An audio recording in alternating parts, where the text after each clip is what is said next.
श्री कृष्ण गोविंद हरे मुरारी, हे नाथ नारायण वासुदेवा, हरि ओम नारायण। अष्टावक्र गीता प्रकरण पहला, सूत्र 20। अनुवाद। जिस प्रकार सर्वव्यापी एक आकाश घट के भीतर और बाहर स्थित है, उसी तरह नित्य और निरंतर ब्रह्म सब भूतों में स्थित है। व्याख्या। अष्टावक्र जी इस उदाहरण द्वारा और स्पष्ट करते हैं कि संसार के सब भूतों में, सृष्टि के समस्त पदार्थों में वह नित्य और निरंतर ब्रह्म जैसे ही स्थित है। जैसे घट के बाहर और भीतर एक ही सर्वव्यापी आकाश स्थित है,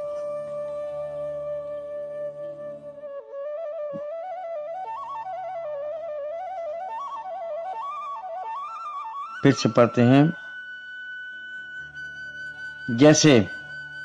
जिस प्रकार शरीर के भीतर और बाहर आकाश है और दोनों आकाश में भेद नहीं है, उसी प्रकार भीतर व बाहर एक ही ब्रह्म व्याप्त है। शरीर में जो जीवन है, चेतना है, हलचल है, वह उसी आत्म तत्व की है, जिसके निकलने पर वह निर्जीव हो जाता है। यदि वह सजीवता स्वयं शरीर की होती तो मनुष्य की मृत्यु होती ही नहीं। जिस प्रकार मशीन के पुर्जे बदल बदल कर उसकी उम्र बढ़ाई जा सकती है, उसी प्रकार शरीर के अंग बदल बदल कर उसे हजारों वर्ष जीवित रखा जा सकता है, किंतु उस आत्मा के निकल जाने पर इन अंगों को बदलना भी व्यर्थ हो जाता है। आत्मा के रहते ही यह कार्य किया जा सकता है। अतः यह आत्म तत्व ही मुख्य है, शरीर नहीं। राजा जनक जी अष्टावक्र जी द्वारा दिए गए ज्ञान के उपदेश का सार इतना ही है कि आत्मा और परमात्मा एक ही तत्व है।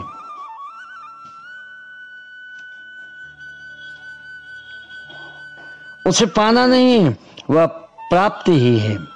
केवल अज्ञान से विस्मृत हो गया है, उसे ज्ञान द्वारा पुनः स्मृति में लाना मात्र है। वे ध्यान, योग, उपासना आदि आंतरिक स्वच्छता के लिए है। ये ध्यान, योग, उपासना आदि आंतरिक स्वच्छता के लिए है। शरीर में उस परम शक्ति को झेलने की तैयारी मात्र है, जिससे पात्रता आती है कि तुम उसे झेल सको। शरीर में उस परम शक्ति को झेलने की तैयारी मात्र है, जिससे मनुष्य पात्रता आती है कि तुम उसे झेल सको। अचानक घटना घटने पर मनुष्य पागल भी हो सकता है। यह शास्त्रीय ज्ञान उसमें बिल्कुल काम नहीं आता। इसका महत्व इतना ही है कि आत्मज्ञान में कैसी स्थिति होती है उसे समझा जा सकता है। उस समय मनुष्य घबराए नहीं।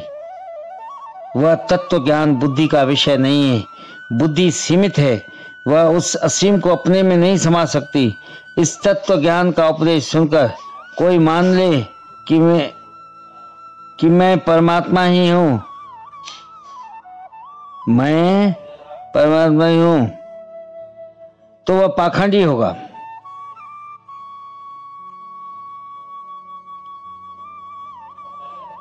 जब भीतर से सब कुछ छूट जाता है तब मिलता है।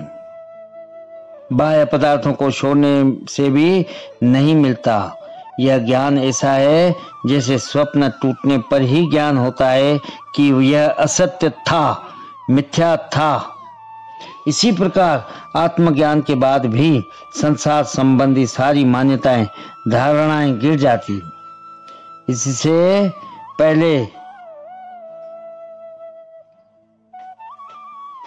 पहले संसार सत्य प्रतीत होगा, वह आत्मा असत्य। जीवन में भी साक्षी भाव रखने पर भ्रांति मिट जाती है। अष्टावक्र जी इसलिए निष्ठा की बात कहते हैं कि समाधि को भी बंधन मानते हैं।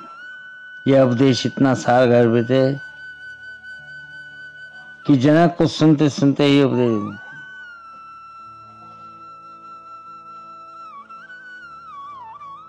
इससे पहले नहीं। सब धारणाएं गिर जाती है। फिर से पढ़ते हैं। इसी प्रकार आत्मज्ञान के बाद ही संसार संबंधी सारी मान्यताएं, धारणाएं गिर जाती है, इससे पहले नहीं। इससे पहले संसार सत्य प्रतीत होगा, वह आत्मा असत्य। जीवन में भी साक्षी भाव रखने पर भ्रांति मिट जाती है। अष्टावक्र इसलिए निष्ठा की बात कहते हैं, वह समाधि को भी बंधन मानते हैं। यह उपदेश इतना सारगर्भित है कि जनक को सुनते सुनते ही आत्मबोध हो गया, स्वरूप का ज्ञान हो गया। उसका कारण था कि उनकी पात्रता पूर्ण थी। पात्रता नहीं होती तो इसका कोई प्रभाव नहीं होता। सारी देरी पात्रता प्राप्ति करने में ही होती है, उसके बाद प्राप्ति में देरी नहीं होती, क्षण भर में घटना घट जाती है।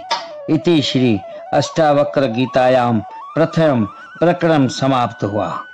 श्री कृष्ण गोविंद हरे मुरारी, हे नाथ नारायण वासुदेव, हरि ओम नारायण।